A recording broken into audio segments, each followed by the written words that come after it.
En 1872, en los Ozarks de Missouri, Lydia Brewster se convirtió en la amante de su propio hermano. Un hogar de 2 personas en una granja bordeada de acantilados y arboledas de cedros. La puerta de la cabaña siempre se cerraba tras la puesta del sol. 50 años después, se halla un libro de cuentas familiar en un ático. En el interior, una línea con letra de mujer. El hermano me ha reclamado como esposa. Los registros muestran grandes compras de láudano para el confinamiento. Una partera asiste a un parto en Brewster Hill y luego desaparece de todos los registros para siempre. Se compran 2 ataúdes de pino, pero nunca se celebran funerales. Así es como su secreto finalmente salió a la superficie, a través de una caja de seguridad oxidada, sacada de debajo del suelo. Si la ley optó por el silencio y los vecinos por la vergüenza, ¿tendrían que hablar los muertos por sí mismos? El verano de 1923 fue una estación de trabajo tranquilo en el condado de Howell, Missouri. La tierra era firme, el aire denso, y los hombres restauraban lo que el invierno había tratado de destruir. Uno de ellos, un granjero llamado Silas Croft, estaba en el ático de la vieja granja que su familia había comprado una década antes. Iba siguiendo el rastro de una gotera, moviendo a un lado baúles olvidados y pilas de periódicos quebradizos de una época anterior a la suya. En lo alto de las vigas, escondido detrás de una viga de roble partida, había un pequeño libro encuadernado en cuero. Estaba deformado por años de humedad y calor, su cubierta dura como un viejo arnés. Casi lo tira a la basura, pero algo en su peso se sentía deliberado. Lo llevó a la luz de la cocina, forzando las páginas hinchadas a separarse.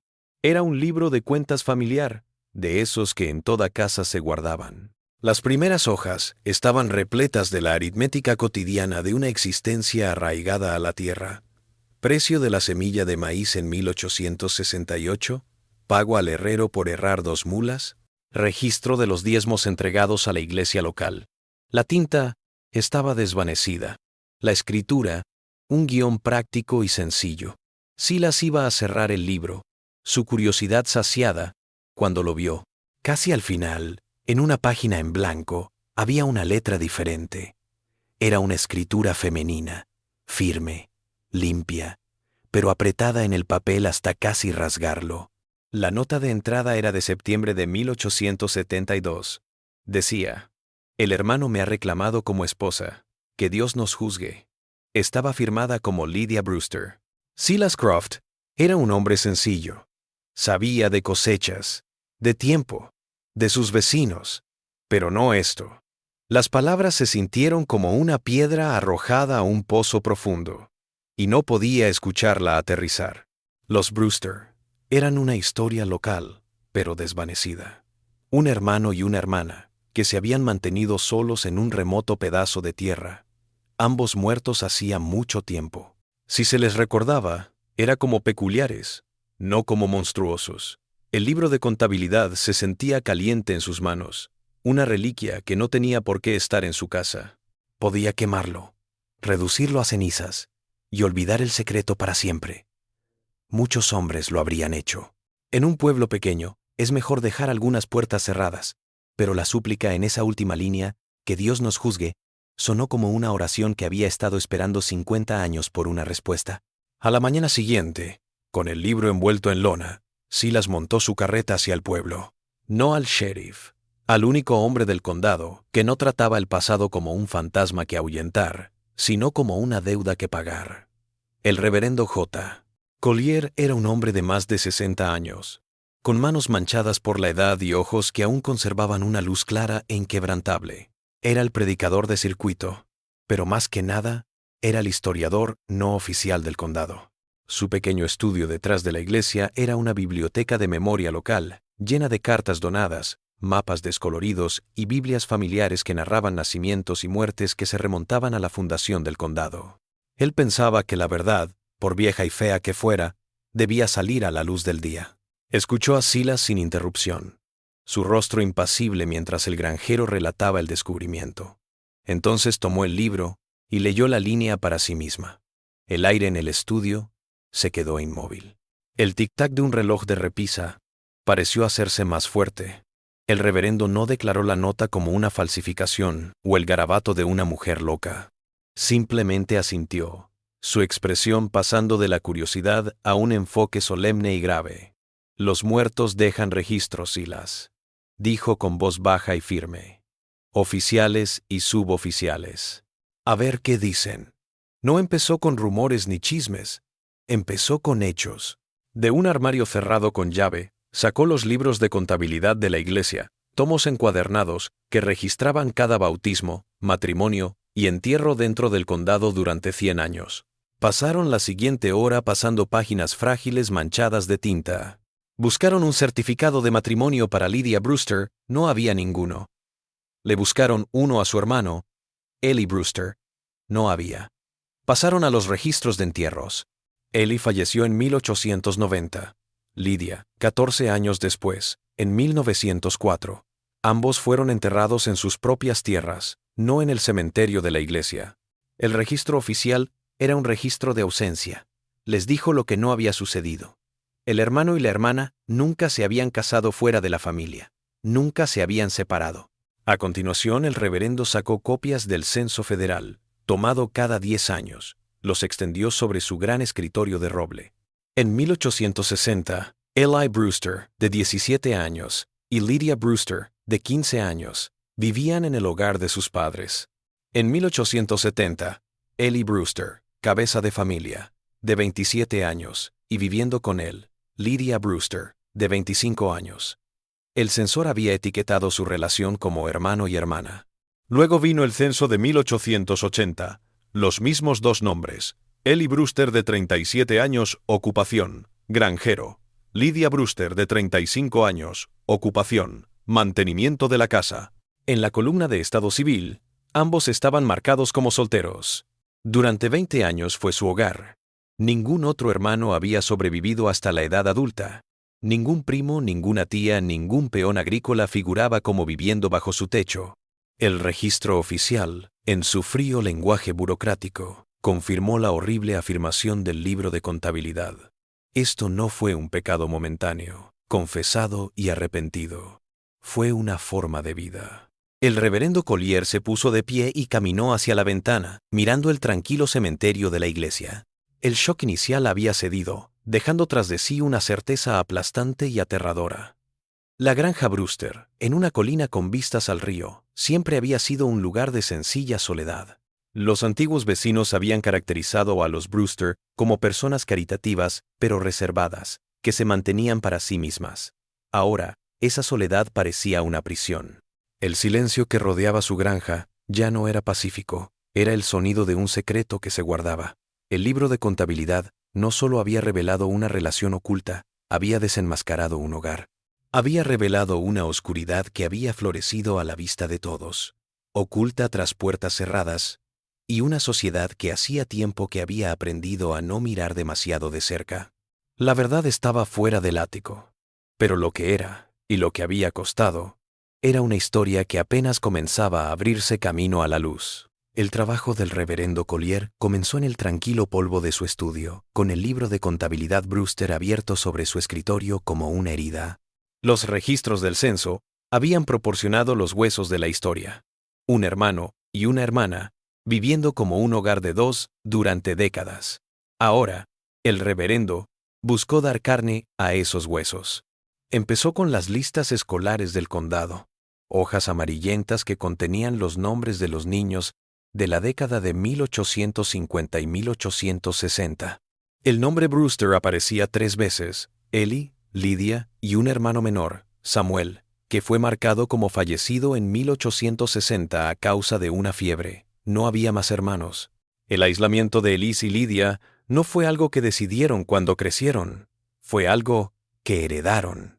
Eran los 2 últimos que quedaban. Los registros oficiales le dieron un mapa, pero necesitaba escuchar las voces de las personas que habían vivido en ese mapa.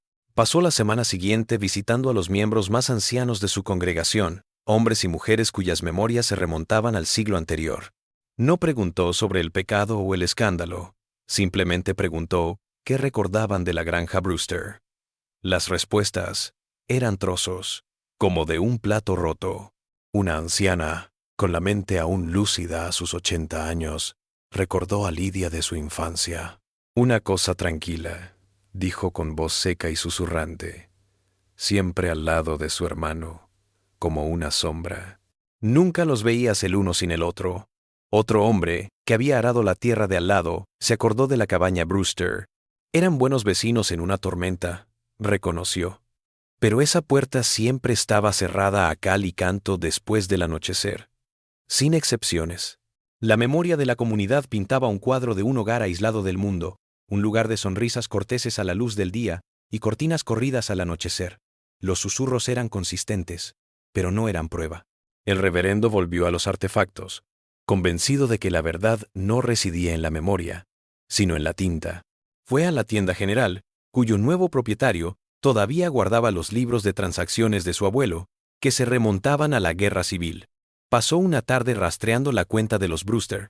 Durante años, las compras fueron predecibles: harina, sal, clavos, arneses. Pero entonces, en el otoño de 1873, el modelo se rompió. Hubo grandes compras repetidas de láudano, un opioide comúnmente usado para el dolor y para calmar los nervios.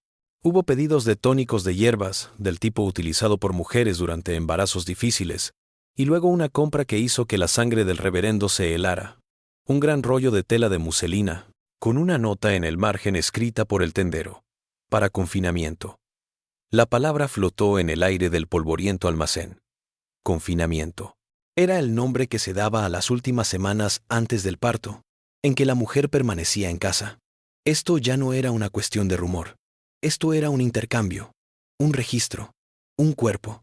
El domingo siguiente, después de su sermón, el reverendo fue abordado por la nieta de la antigua partera del pueblo. Ella había oído que él estaba haciendo preguntas sobre los viejos tiempos. Le trajo un cuadernito manchado de agua, el registro de partos de su abuela. En su mayor parte, era una simple enumeración de nombres y fechas, pero al final de las entradas de 1874, había una sola línea escrita a toda prisa.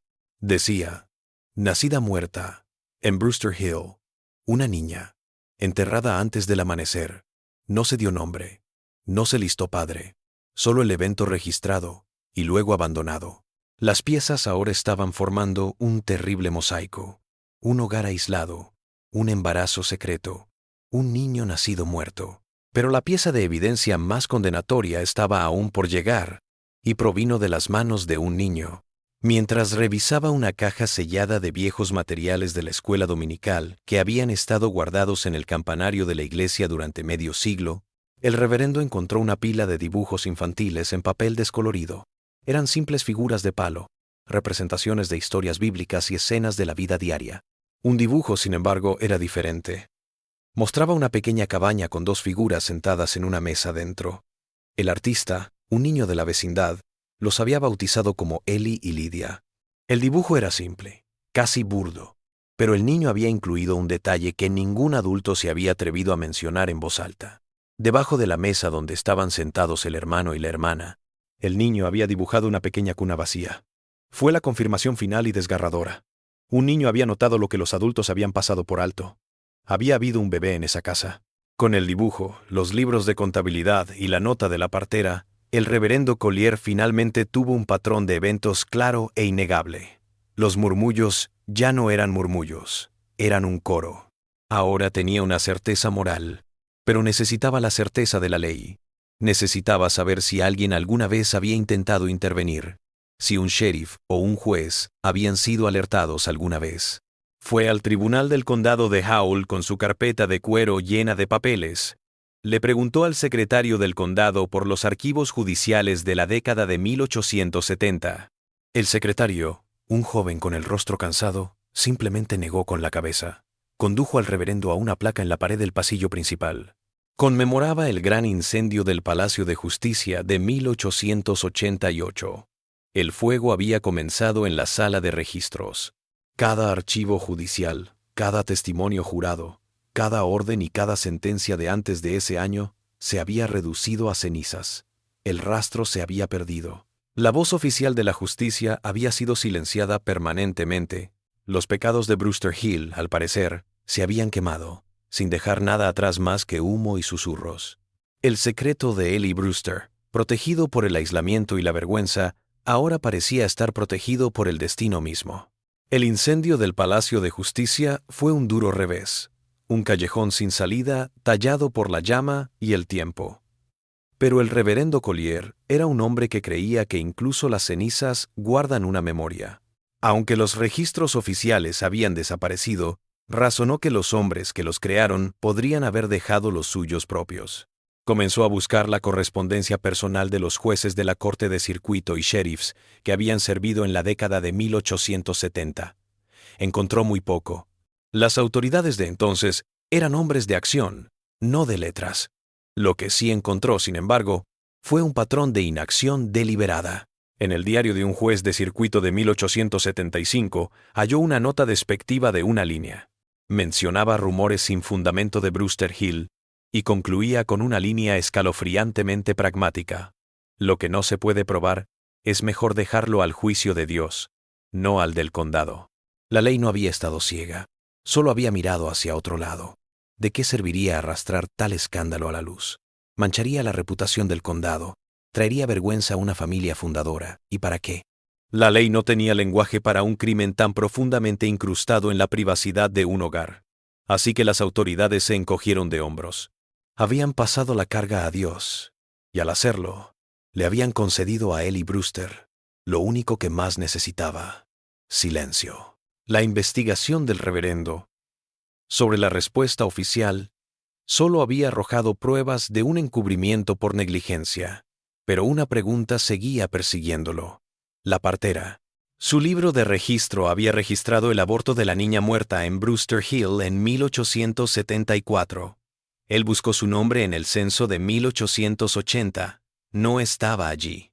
Volvió a revisar los registros de entierros de la iglesia. Su nombre tampoco estaba allí. No pudo encontrar obituario, ni registro de que su familia vendiera su pequeña parcela de tierra, ni carta de un pariente en otro estado que mencionara su fallecimiento.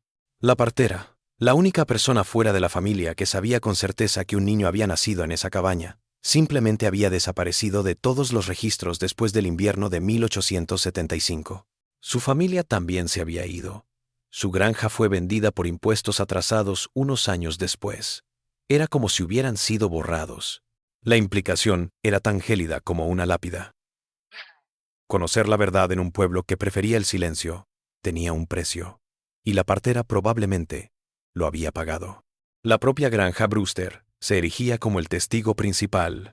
La tierra estaba bordeada por 3 lados por densas arboledas de cedros, y en el cuarto, por una serie de acantilados rocosos y empinados que caían hasta el río. Era una fortaleza natural, un lugar donde los sonidos no viajaban lejos. Sin embargo, algunos sonidos, al parecer, no podían ser contenidos. Uno de los ancianos con los que el reverendo había hablado, un hombre que había cazado en esos bosques de niño, compartió un recuerdo que había guardado para sí mismo durante más de 60 años. Habló de noches en que el aire estaba calmado, sin viento, y aún así se oía un ruido desde Brewster Hill. Lo describió como el llanto de una mujer, fino y agudo, como algo atrapado. Él y sus amigos habían estado demasiado asustados para mirar. Simplemente habían huido, dejando el sonido atrás en la oscuridad. Era el tipo de historia que los hombres desechan a la luz del día, pero que se afianza en la quietud de una larga noche. En pueblos pequeños como los de los Ozarks, la vergüenza era una fuerza poderosa, a menudo enterrada más profundamente que los muertos. Interferir en los asuntos de un vecino, especialmente uno tan oscuro y enredado, era invitar a problemas. Era arriesgarse al ostracismo, o algo peor. La gente del pueblo había hecho un círculo de silencio alrededor de la granja Brewster y nadie se atrevía a romperlo. Los gritos en las noches sin viento fueron ignorados, la desaparición de la partera no fue cuestionada. La puerta cerrada permaneció cerrada. El depredador, Eli Brewster, fue dejado a su dominio, protegido por los empinados acantilados de su tierra y los muros aún más empinados del miedo y la vergüenza de sus vecinos. El rastro se había enfriado, congelado en el invierno de la historia. La ley había fallado, la sociedad había fallado. Parecía como si Eli Brewster se escaparía intacto, sus secretos enterrados con él en la tumba sin nombre de su propia propiedad. La colección de hechos del reverendo se sentía como el caso de un fiscal sin un tribunal que lo escuchara. Pero a medida que se acercaba el invierno de 1924, surgió una pieza final y escalofriante de evidencia. Revisando por última vez los libros de contabilidad de la tienda general, Collier se topó con una entrada del invierno de 1876, 2 años después de la niña muerta. Era una orden de Ellie Brewster, no de láudano ni de tela, sino de madera, suficiente pino para 2 ataúdes. El tendero hasta había tomado medidas, una para adultos, una mucho más pequeña. Sin embargo, los registros de entierros de la iglesia para ese año y los años siguientes no mostraban funerales para la familia Brewster. Nunca se presentaron certificados de defunción. Se compraron 2 ataúdes, pero no hubo fallecimientos. El silencio de Brewster Hill se había hecho completo. Se había tragado a la partera, se había tragado a un niño, y ahora, al parecer, se había tragado el propio certificado de defunción. La prueba del reinado monstruoso de Ellie estaba completa. Sin embargo, permanecía fuera del alcance de cualquier justicia terrenal. El silencio había ganado. La investigación se había estancado en las cenizas del incendio del Palacio de Justicia de 1888. Durante 2 años, la colección de libros de contabilidad, notas y recuerdos susurrados del reverendo Collier estuvo en un archivo cerrado con llave en su estudio. Un testimonio de una verdad que podía sentirse, pero no probarse por completo. La historia de Lydia Brewster estaba condenada a seguir siendo un cuento de fantasmas local, una advertencia susurrada, siempre sin un final. Ellie Brewster, al parecer, se había llevado sus secretos a su tumba sin nombre, y el silencio de las colinas de Ozark los había recuperado. Pero la tierra no había dicho su última palabra. En la primavera de 1925, Silas Croft, el granjero que había descubierto el primer libro de contabilidad familiar, decidió renovar la vieja cabaña Brewster. Había estado vacía durante más de 20 años, una choza abandonada al borde de su propiedad, hogar solo de ratones de campo y del viento que gemía a través de sus maderas podridas. Pensaba utilizarla de granero. El segundo día, mientras arrancaba tablas podridas del suelo de la sala principal, su palanca golpeó algo que no era tierra ni roca. Hizo un sonido sordo, metálico. Al quitar la tierra y los escombros, descubrió el borde de una caja de metal oxidada. Era una pequeña caja de seguridad, de las que se usaban para guardar escrituras o papeles importantes, y había sido colocada deliberadamente debajo de una tabla suelta cerca del hogar. El candado estaba fusionado por el óxido. Silas la llevó a la luz del día. El peso se sentía más pesado de lo que su tamaño sugería. Con la misma palanca hizo saltar la tapa con un chirrido de metal torturado. En su interior, sobre un lecho de lo que una vez había sido lavanda seca, reposaba un pequeño libro cosido a mano. Era un diario. Las hojas estaban delgadas, amarillentas, manchadas de humedad, pero la tinta, de la misma mano femenina y decidida que había registrado la entrada en el libro mayor, seguía siendo legible. Era la voz de Lydia Brewster. Silas Croft reconoció al instante lo que sostenía. No leyó una sola página. Envolvió el diario en un paño limpio, lo colocó en la caja de seguridad vacía y condujo su carreta directamente a la iglesia del reverendo Collier. Ambos hombres se sentaron en el silencioso estudio, la luz de la tarde entrando por la ventana, y abrieron el libro. No era un registro de tareas diarias o del clima, era una confesión, una oración y un testimonio. Por primera vez, la historia fue contada no a través de los fríos hechos de un censo o las sombrías entradas de un libro de contabilidad de una tienda, sino a través de las palabras de la mujer que la había vivido. La cadena de hechos, una vez fragmentada, ahora se apretó en un eslabón de hierro inquebrantable. Las primeras entradas describían su profunda y conflictiva lealtad a Ellie, la única familia que le quedaba en el mundo. Pero a medida que pasaban las páginas, el tono cambiaba del deber al terror. Ella describió a Eli no solo como un hermano, sino como su esposo y amo. Escribió sobre su lógica retorcida, cómo usaba pasajes de las Escrituras para justificar su unión, convenciéndola de que era la voluntad de Dios que su linaje familiar permaneciera puro e ininterrumpido en esa colina aislada. El diario desenmascaró por completo a Ellie Brewster. No era solo un pecador, era un depredador que había aislado a Lydia, convirtiendo su pequeña granja en una prisión. Le prohibió visitar a los vecinos, interceptó su correo y cortó lentamente cada lazo que tenía con el mundo exterior. Ella narró su horror y vergüenza, rezando por ser liberada. pero atada a él por un amor envenenado en algo monstruoso. Luego vinieron las entradas de 1873. Escribió sobre el hijo que esperaba, y la escalofriante declaración de Elí de que el niño no tendrá nombre si no permanece bajo mi techo. La amenaza era clara. Si alguna vez intentaba irse o exponerlo, el niño sería marcado como un paria, un fantasma sin nombre ni lugar en el mundo. Sus entradas finales estaban llenas de una desesperada y tranquila resolución. Rogó a Dios no por su propia salvación, sino por la verdad. Escribió que este libro sea encontrado un día, que mis palabras sean leídas cuando no me quede voz para pronunciarlas. El pecado debe ser conocido. El reverendo Collier cerró el diario, sus manos temblando ligeramente. La última oración de Lidia había sido respondida. El secreto no se había podrido en la tierra. Sabía que esta verdad no podía confinarse a los estantes polvorientos de su estudio. El silencio había sido un pecado comunitario, tanto como el escudo de Elai. La cura tenía que ser tan pública como privado había sido el crimen. Esa misma semana, anunció una reunión especial en el salón de la iglesia. No explicó, solo que era algo histórico para todas las familias del condado. Casi todos llegaron. El salón se llenó de granjeros, comerciantes, sus esposas, hijos y nietos de aquellos que habían vivido al lado de los Brewster. Cuando la sala se hubo calmado, el reverendo Collier se levantó y se situó delante del atril, donde descansaba el pequeño diario cosido a mano. Explicó cómo había sido encontrado. Luego, con una voz clara y firme que se transmitió hasta el fondo del salón, comenzó a leer las palabras de Lydia Brewster. No las editó ni las suavizó. Leyó cada nombre, cada fecha, cada relato de manipulación y desesperación. Una quietud profunda cayó sobre la sala. El único sonido era la voz del reverendo y la ocasional y aguda bocanada de aliento. Las palabras resonaron como un veredicto emitido 50 años demasiado tarde. Cuando terminó, el silencio que siguió fue pesado con un reconocimiento compartido y tácito. Los hombres miraron al suelo, las mujeres se secaron las lágrimas de los ojos. Se escuchó a un anciano en la primera fila susurrar: «Siempre lo sospechamos. Dios nos perdone.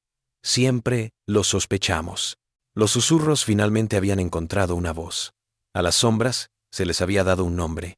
Eli Brewster, muerto y enterrado hacía mucho tiempo, fue finalmente y por completo desenmascarado.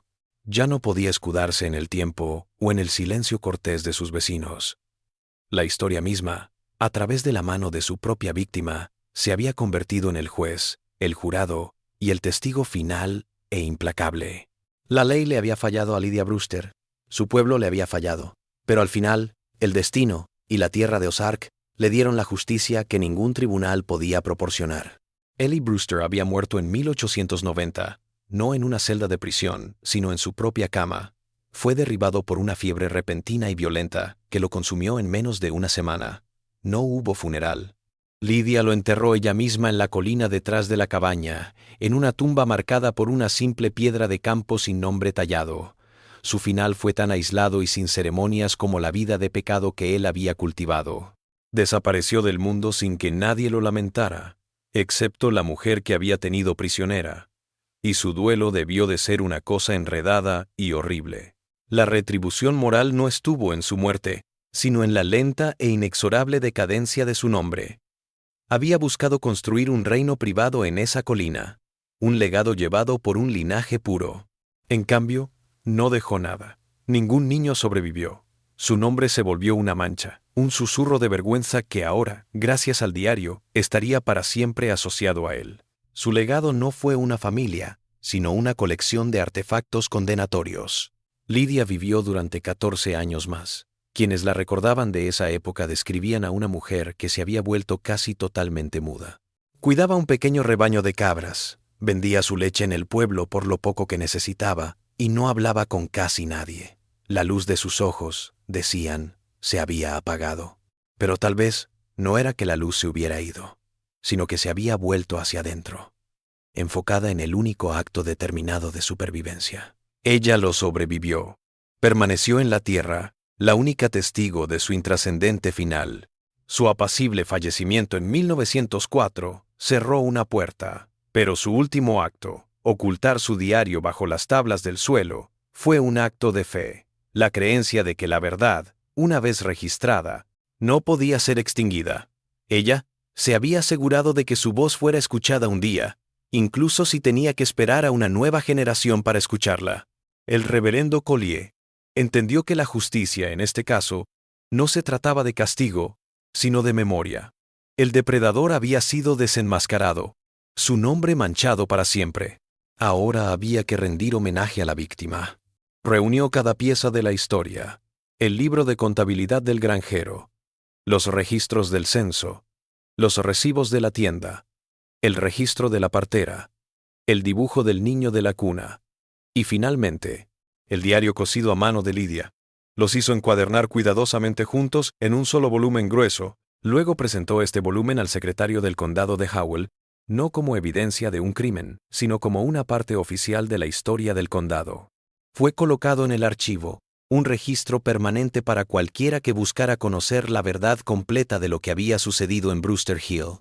En un servicio de la iglesia el domingo siguiente, el reverendo no predicó un sermón de fuego y azufre. Habló del pecado del silencio. Durante 50 años se permitió que un gran error se enquistara entre nosotros a causa del silencio, dijo a la congregación.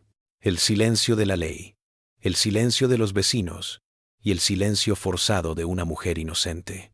Hoy, ese silencio se rompe. Sus nombres son conocidos. La verdad está registrada. Y que nunca se olvide, la tierra misma pareció exhalar. La granja Brewster, una vez un lugar de temor y rumor, ahora era solo un pedazo de la propiedad de Silas Croft. La cabaña fue reutilizada, los campos arados. La tumba sin nombre en la colina fue lentamente reclamada por la hierba salvaje y los brotes de cedro. La tierra recuerda, pero también sana. La oscuridad que se había acumulado allí durante tanto tiempo había sido expuesta a la luz, y en la luz comenzó a disiparse. La historia de Ellie y Lydia Brewster se convirtió en una advertencia que se transmitió de generación en generación en todo el condado. Un duro recordatorio de lo que puede suceder cuando los hogares cierran sus puertas con demasiada fuerza, cuando se permite que el miedo y la vergüenza silencien la voz del inocente. Sirvió como una advertencia de que el mal no siempre llega con una pancarta y una espada. A veces, se sienta tranquilamente en la mesa, citando las Escrituras y sonriendo cortésmente a los vecinos. El orden se restableció no por la soga de un verdugo, sino por el simple y poderoso acto de decir la verdad. El depredador fue expuesto, despojado de su dignidad incluso en la muerte. La víctima fue recordada no como una mujer loca o una pecadora, sino como una mujer que había soportado lo impensable y había encontrado una manera de hacer que su testimonio la sobreviviera. La tierra de Ozark, que había guardado su secreto durante tanto tiempo, finalmente lo había devuelto, negándose a permitir que el veneno de ese silencio se pudriera para siempre en el suelo. La historia misma había forzado el candado, y al hacerlo, había entregado una forma de justicia final y duradera.